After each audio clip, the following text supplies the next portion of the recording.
In this video, we're going to discuss scalar multiplication of a vector. First of all, let's talk about what it means to be a scalar. So we're using the Greek letter alpha to represent a scalar quantity. And a scalar is basically just some real number. It is a word that we use to describe a quantity that is not a vector. Vectors are vectors and scalars are not vectors. They're real numbers. So it's really synonymous with a real number. And we can take vectors and multiply them by scalars or multiply them by real numbers. And what that's going to do is either stretch our vector out or shrink our vector depending on what that scalar quantity is. If the scalar quantity or the real number that we're multiplying our vector by is a positive value, then we're going to get a new vector or a scalar multiple of our vector that is alpha times the magnitude of v. The direction is going to be the same, but it's either going to be stretched out or compressed by that scalar quantity. So just a quick little image here. Let's say we have vector v that looks like this. If we were going to look at 2 times vector v, it's going to have the same direction as v, but just be twice as long, right? If we were going to say 1/2 times vector v, it's going to have the same direction, but just be half as long as the original vector v. And these would both be considered scalar multiples of v, real numbers multiplied by our v vector. However, if the scalar that we are multiplying our vector by is a negative quantity, we're going to get a magnitude that is affected by that scalar quantity. So check it out. Our scalar, like a real number, is a negative. So if I have the absolute value of that negative number, that's just going to be the positive value. So let's say that I was multiplying my vector v by a -2. Well, the magnitude of -2v is going to be the absolute value of -2, which is +2, times the magnitude of v. But the direction is going to be in the opposite direction of v. This is easier to explain with an image. So back over here with our same vector v that we had a moment ago, let's say we have -2v. Well, the negative part is going to reverse the direction of v, and the 2 part is going to elongate our vector. We will double its old magnitude. So it's the exact opposite direction of v because of the fact that we have the negative, and it's twice as long as v because we've got that multiplier of a 2. So the magnitude of vector v is increased by a factor that is the absolute value of that scalar multiple, right? So we're twice as long as the original vector.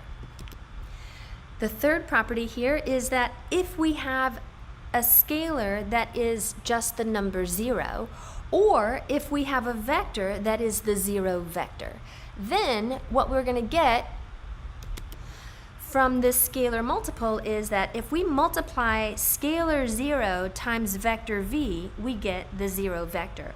Or if we multiply scalar 2 times the 0 vector, that's still going to be the 0 vector.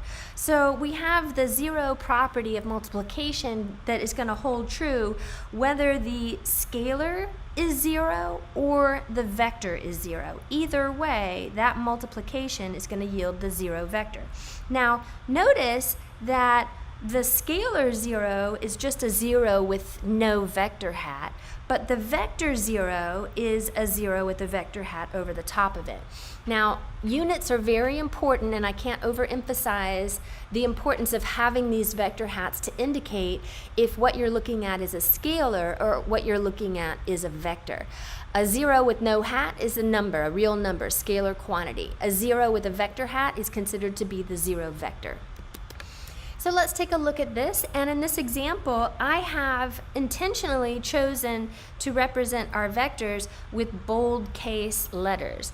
And that is because some textbooks will use boldface letters in order to represent vector quantities. Pretty much 100% of the time when I am writing a vector quantity, I'm going to write it with a vector hat because writing a vector hat is easier than me trying to write a bold-faced letter.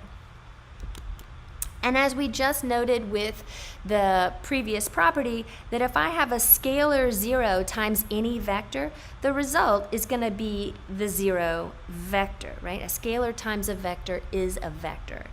And we also know that if I have a scalar quantity of 1, if I'm going to take my vector v and just multiply it by 1, then I'm essentially multiplying the magnitude of v by 1 and preserving its direction. So that's just going to be the same exact vector as the v vector.